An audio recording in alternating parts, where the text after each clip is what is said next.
Se calcula que, en España, una mujer es violada cada 8 horas. Y eso solo en un único país.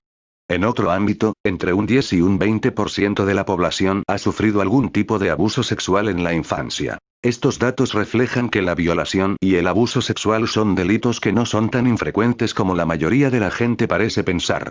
Pero estos actos no ocurren siempre de la misma forma. Quienes llevan a cabo estos actos, el tipo de relación que mantienen con la víctima y los elementos empleados en el forzamiento de la acción divergen en gran medida, de manera que puede considerarse que existen muy diversos tipos de violación y violencia sexual. Conceptualizando violación y violencia sexual. Se considera violencia sexual toda aquella situación en la que un individuo es obligado a mantener relaciones sexuales con otro en contra de su voluntad, empleando quien obliga la fuerza, amenazas, menoscabo físico o psíquico de la víctima, chantaje o coacción. Una de las formas de violencia sexual más conocidas es la violación, en la que se lleva a cabo el acto sexual de manera forzada.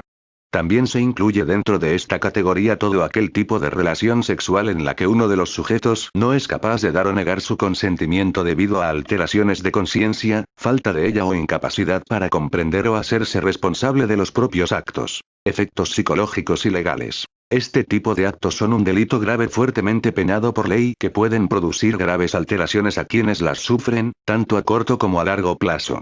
Estas alteraciones son tanto físicas como psíquicas y emocionales, produciendo una interferencia muy significativa en la actividad normativa de la víctima. Es frecuente la aparición de reexperimentación de lo sucedido, sentimientos de acortamiento de futuro, un elevado nivel de ansiedad y episodios disociativos. Uno de los trastornos más frecuentes que sufren quienes resultan sexualmente agredidos es el trastorno por estrés postraumático. Muchas de las personas que sufren estos delitos no son capaces de denunciarlos debido a un cúmulo de circunstancias tales como la autoculpabilización, el miedo a represalias, el miedo a no ser creído o la ausencia de apoyo social.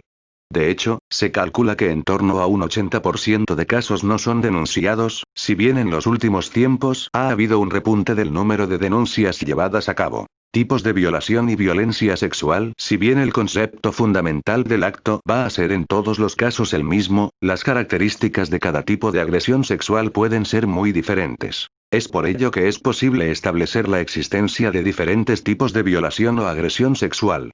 A continuación se mencionan algunas de ellas. 1. Violación por parte de cónyuge o pareja. En muchas ocasiones las violaciones o agresiones sexuales son cometidas por sujetos con quienes la víctima sostiene una relación de pareja. En estos casos el violador suele creer poseer un cierto derecho a disponer sexualmente de su pareja, ignorando la opinión y el consentimiento de ésta al respecto. Se utiliza la amenaza, la minusvaloración, la manipulación, la coacción o la fuerza bruta para consumir el acto sexual. Se trata de un tipo de maltrato físico y psicológico a veces llevado a cabo como mecanismo de manifestación de poder o incluso como intento de un maltratador de reconciliarse por la fuerza. 2. Agresión sexual a individuos con alteraciones de conciencia. Algunas de las violaciones que se llevan a cabo están vinculados a estados en que el sujeto sexualmente agredido no se encuentra en condiciones de dar o no su consentimiento por no tener el suficiente nivel de conciencia.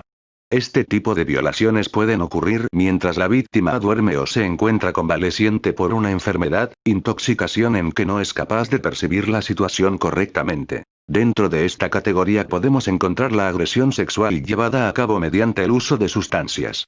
Este tipo de agresión sexual se refiere a la utilización de sustancias, incluyendo alcohol y otras drogas, con efectos psicoactivos con el fin de alterar el nivel de conciencia de la víctima y consumar el acto aprovechándose de dicha alteración. 3.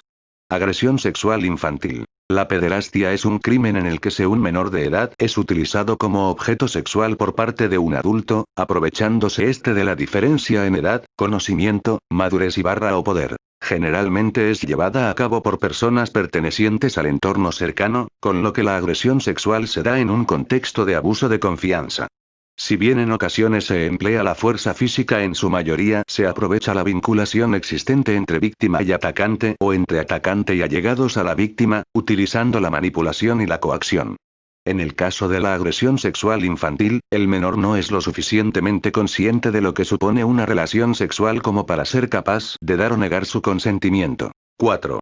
Estupro. Se denomina estupro a la práctica de actividades sexuales entre un adulto y un menor de edad en el que este último da su consentimiento a la consumación del acto debido a la seducción y manipulación llevada a cabo por el mayor de edad.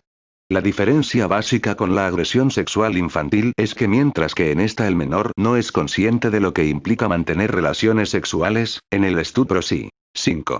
Agresión sexual incestuosa. Generalmente vinculada a la práctica de la pederastia o a la agresión sexual infantil, este tipo de abuso se lleva a cabo por las personas más significativas de la víctima de agresión sexual, aprovechándose de dicha relación para manipular al individuo y forzar su consentimiento.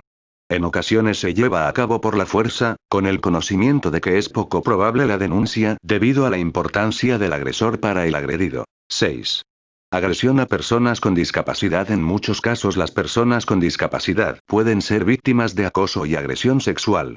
Debido a su discapacidad, un agresor puede encontrar mayores facilidades para forzar una relación sexual.